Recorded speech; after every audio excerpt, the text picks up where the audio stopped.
Hello friends, welcome to the channel Readers Club.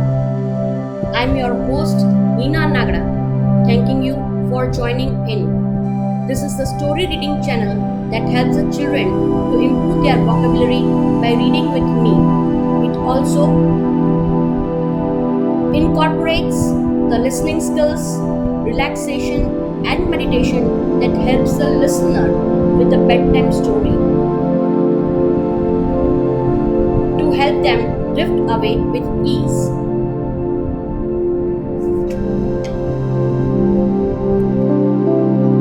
Today, I'm going to read the chapter 6 of the fairy tale Alice in the Wonderland, Pig and Pepper. For a minute or two, she stood looking at the house and wondering what to do next. When suddenly a footman in a livery came running out of the wood. She considered him to be a footman because he was in a livery. Otherwise, judging by his face only, she would have called him a fish, and rapped loudly at the door with his knuckles. It was opened by another footman in livery with a round face and large eyes like a frog, and both footmen, Alice noticed, had powdered hair that curled all over their heads. She felt very curious to know what it was all about, and crept a little way out of the wood to listen. The fish footman began by producing from under his arms a great letter nearly as large as himself, and this he handed over to the other, saying in a solemn tone, "For the Duchess, an invitation from the Queen to play croquet." The frog footman repeated in the same solemn tone, only changing the order of the words a little. "From the Queen, an invitation for the Duchess to play croquet." Then they both bowed low, and their curls got entangled together. Alice laughed so much at this that she had to run back into the woods for fear of their hearing her. And when she next peeped out, the fish footman was gone, and the other was sitting on the ground near the door, staring stupidly up into the sky. Alice went timidly up to the door and knocked. "There's no sort of use in knocking," said the footman, "and that for two reasons. First, because I'm on the same side of the door as you are. Secondly, because they are making such a noise inside, no one could possibly hear you." And certainly there was a most extraordinary noise going on within, a constant howling and sneezing, and every now and then a great crash, as if a dish or kettle had been broken to pieces. "Please then," said Alice, "how am I to get in?" "There might be some sense in your knocking," the footman went on without attending to her. "If we had the door between us, distance. If you were inside, you might knock, and I could let you out, you know. He was looking up into the sky all the time he was speaking, and this, Alice thought, decidedly uncivil. But perhaps he can't help it, she said to herself. His eyes are so very nearly at the top of his head. But at any rate, he might answer questions. How am I to get in? She repeated aloud. I shall sit here, the footman remarked, till tomorrow. And this moment the door of the house opened and a large plate came skimming out, straight at the footman's head. It just grazed his nose and broke to pieces against one of the trees behind him. Or next day, maybe, the footman continued in the same tone, exactly as if nothing had happened.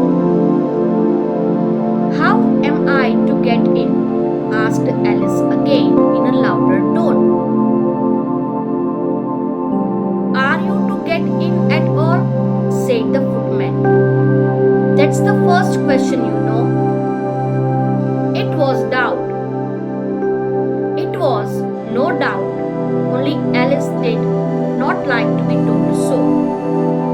It's really dreadful, she muttered to herself. The way all the creatures argue. It's enough to drive one crazy. The footman seemed to think this a good opportunity for repeating his remark with variations. I shall sit here, he said, on and off for days and days. But what am I to do? Said Alice. Anything you like, said the footman, and began whistling. Oh, there's no use in talking to him, said Alice desperately. He's perfectly idiotic. And she opened the door and went in. The door led right into a large kitchen, which was full of smoke from one end to the other. The Duchess was sitting on a three-legged stool in the middle, nursing a baby. The cook was leaning over the fire, stirring a large cauldron, which seemed to be full of soup. There's certainly too much pepper in that soup, Alice said to herself, as well as she could for sneezing. There was certainly too much of it in the air. Even the Duchess sneezed occasionally. And as for the baby, it was sneezing and howling alternately without a moment's pause. The only thing in the kitchen that did not sneeze were the cook and a large cat which was sitting on the hearth and grinning from ear to ear. Please, would you tell me? Said Alice a little timidly, for she was not quite sure whether it was good manners for her to speak first. Why, your cat grins like that? It's a Cheshire cat, said the Duchess, and that's why. Pig. She said the last word with such sudden violence that Alice quite jumped, but she saw in another moment that it was addressed to the baby and not to her. So she took courage and went on again. I didn't know that Cheshire cats always grin. In fact, I didn't know that cats could grin. They all can, said Duchess, and most of them do. any that do. Alice said very politely, feeling quite pleased to have got into a conversation. You don't know much, said Duchess, and that's a fact. Alice did not at all like the tone of this remark and thought it would be as well to introduce some other subject of conversation. While she was trying to fix on one, the cook took the cauldron of the soup of the fire and at once set to work throwing everything within her reach at the Duchess and the baby. The fire irons came first. Then followed a shower of saucepans, plates, and dishes. The Duchess took no notice of them even when they hit her, and the baby was howling so much already that it was quite impossible to say whether the blows hurt it or not.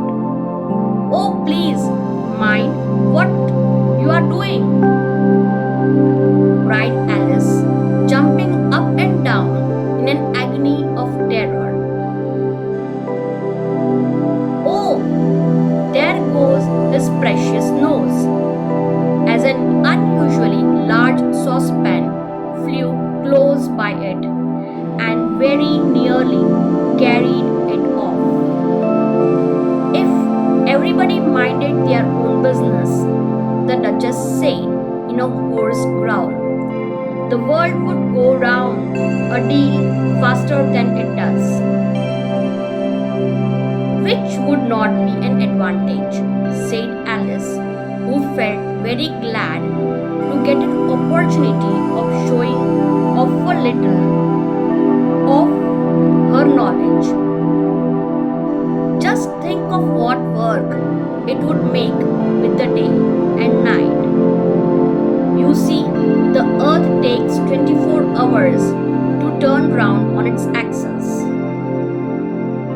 Talking of axes, said the Duchess, chop off her head.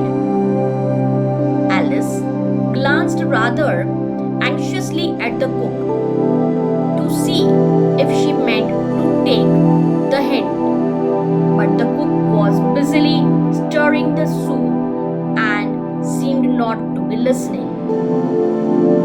So she went on again. 24 hours, I think. Or is it 12? Oh, don't bother me, said the Duchess. I never could abide figures. And with that, she began nursing her child again, singing a sort of lullaby to it as she did so, and giving it a violent shake at the end of every line. Speak roughly to your little boy and beat him when he sneezes.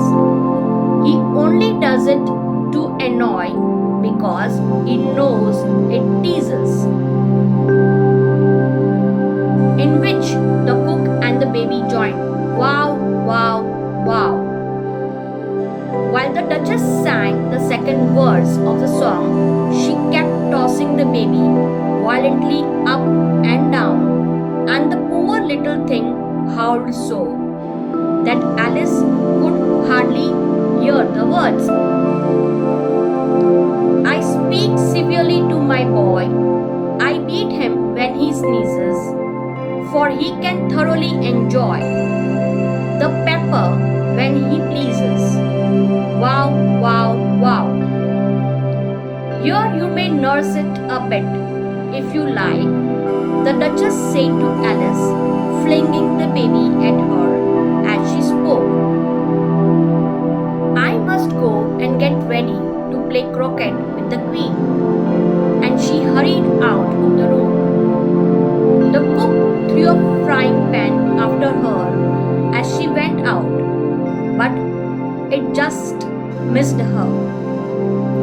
Alice caught the baby with some difficulty, as it was queer-shaped like creature and held out its arms and legs in all directions.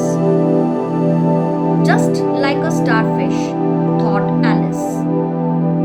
The poor little thing was snorting like a steam engine when she caught it and kept doubling itself up and straightening itself out again, so that altogether for the first minute or two it was as much as she could do to hold it. As soon as she had made out the proper way of nursing it, which was to twist it up into a sort of knot and then keep tight hold of its right ear and left foot, so as to prevent its undoing itself. She carried it out into the open air. If I don't take this child away with me, thought Alice, they are sure to kill it in a day or two. Wouldn't it be murder to leave it behind? She said the last words out loud, and the little thing grunted in reply. It had left off sneezing by this time. Don't grunt, said Alice. That's not at all a proper way of expressing yourself. The baby grunted again, and Alice looked very anxiously into its face to see what was the matter with it. There could be no doubt that it had a very turn-up nose, much more like a snout than a real nose. Also, its eyes were getting extremely small for a baby. Altogether, Alice did not like the look of the thing at all. But perhaps it was only sobbing, she thought, and looked into its eyes again to see if there were any tears. No, there were no tears. If you are going to turn into a pig, my dear, said Alice seriously, I'll have nothing more to do with you. Mind now. The poor little thing sobbed again, or grunted, it was impossible to say which, and then went on for some while in silence. Alice was just beginning to think to herself, now what am I to do with this creature when I get it home? When it grunted again so violently that she looked down into its faces in some alarm. This time there could be no mistake about it. It was neither more nor less than a pig, and she felt that it would be quite absurd for her to carry it further.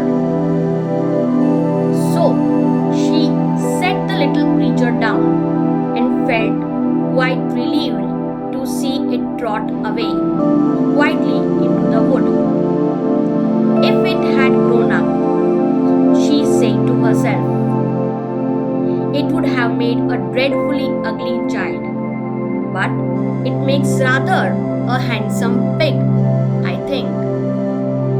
And she began thinking over other children she knew who might do very well as pigs, and was just saying to herself, if one only knew the right way to change them, when she was a little startled by seeing the Cheshire cat sitting on the bough of a tree a few yards off. The cat only grinned when it saw Alice. It looked good-natured, she thought. Still, it had very long claws and great many teeth, so she felt that it owed be treated with respect. Cheshire Puss, she began, rather timidly, as she did not at all know whether it would like the name. However, it only grinned a little wider. Come, it's pleased so far, thought Alice, and she went on. Would you tell me, please, which way I ought to go from here? That depends a good deal on where you want to get to, said the cat. I don't much care where, said Alice. Then it doesn't matter which way you go, said the cat. So long as I go somewhere, Alice added as an explanation. Oh, you are sure to do that, said the cat. If you only walk long enough. Alice felt that this could not be denied, so she tried another question. What sort of people live about here? In that direction, the cat said, waving its right paw round, lives a hatter, and in that direction, waving the other paw, lives a MarchHare. Visit either you like. They are both mad. But I don't want to go among mad people, Alice remarked. Oh, you can't help that, said the cat. We are all mad here. I'm mad, you are mad. How do you know I'm mad, said Alice. You must be, said the cat, or you wouldn't have come here. Alice didn't think that proved it at all. However, she went on. And how do you know that you are mad? To begin with, said the cat, a dog's not mad. You grant that. I suppose so, said Alice. Well, then the cat went on. You see, a dog growls when it's angry and wags its tail when it's pleased. So now I growl when I'm pleased and wag my tail when I'm angry. Therefore, I'm mad. I call it purring, not growling, said Alice. Call it what you like, said the cat. Do you play croquet with the queen today? I should like it very much, said Alice, but I haven't have invited yet. You will see them there, said the cat, and vanished. Alice was not much surprised at this. She was getting so used to queer things happening while she was looking at the place where it had been. It suddenly appeared again. By the by, what became of the baby? Said the cat. I had nearly forgotten to ask. It turned into a pig, Alice quietly said, just as if had come back in a natural way. I thought it could, said the cat and vanished again.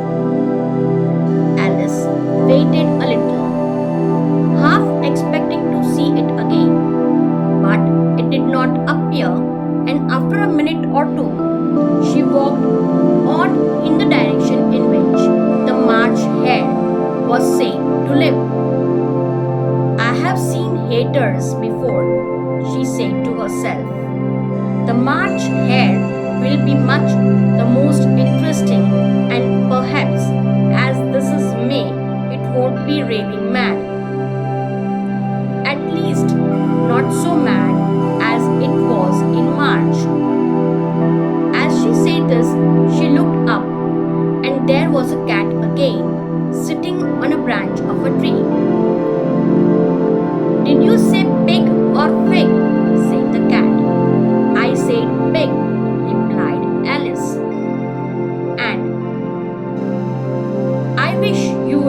keep appearing and vanishing so suddenly, you make one quite giddy.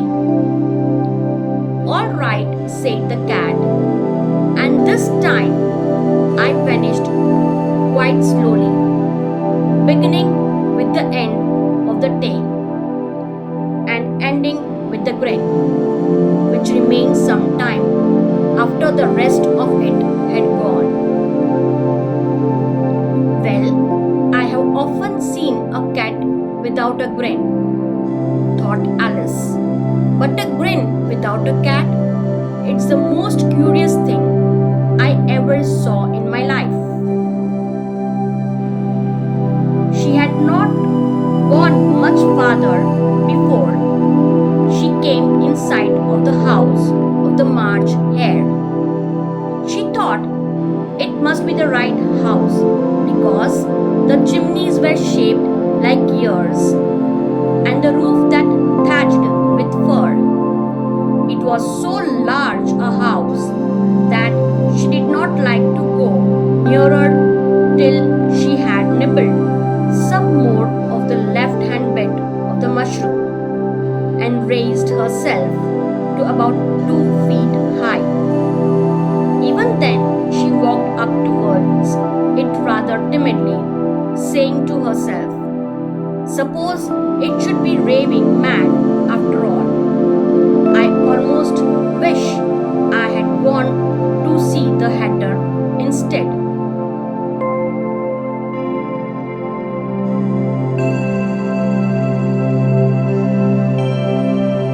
That's all for today. We will continue the story Alice in Wonderland in next vlog. I hope you enjoyed the story.